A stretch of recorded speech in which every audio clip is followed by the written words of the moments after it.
with another lesson from the road. Before we get started, I'd like you to do me a favor.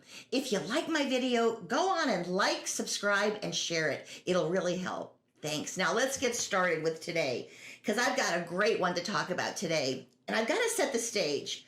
About a week ago, I was asked to give a keynote presentation to a company's best top clients. And it just turned out that they were all CEOs from their own companies. So we all flew in together. I had no idea. Many of them came from Houston, and we all had to ride a bus from the airport to this beautiful hotel. But the bus ride was about 45 minutes long, and I was the only speaker on the bus. The rest of them were all involved in companies. When they found out that I was speaking on generations and the millennial mindset, they had something to say to me, and they all started sharing. I wish I had taken notes, but they said so many cool things I remember, and I want to share them with you because I talk a lot about millennials, and I talk a lot about that millennial mindset because I believe that millennials see the world with a totally different lens than, for me at least, a baby boomer, and for many Gen Xers and traditionalists as well. So the guys started talking to me, and they said early on, and many of these guys were baby boomers and some were Gen X leaders, they said right off the bat, 20, 30 years ago, they were the source. They were the answer. They were the solution. Whatever problems came up, they would give the answer, and they expected everyone to follow suit and do what they said. And they said as this younger generation has come on the scene, what they have noticed is they have their own ideas. And you know what? A lot of them are really good.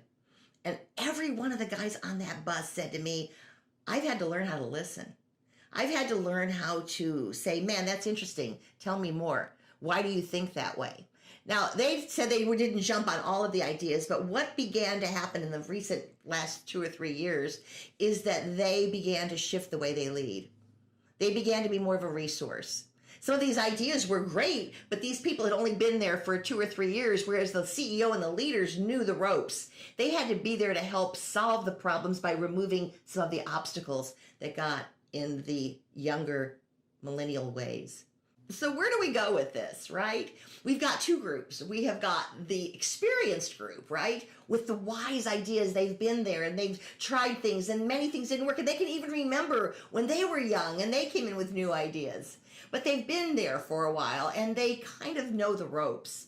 And then we've got this group of, we'll call them the millennials, this youthful group that's coming in with enthusiasm and new ideas and a new perspective. Some ideas are going to be great and work, but not all will. We have to be able to work together. We have to be able to, when we can be flexible, be flexible. And when we can be more determined, for some of us, be more determined.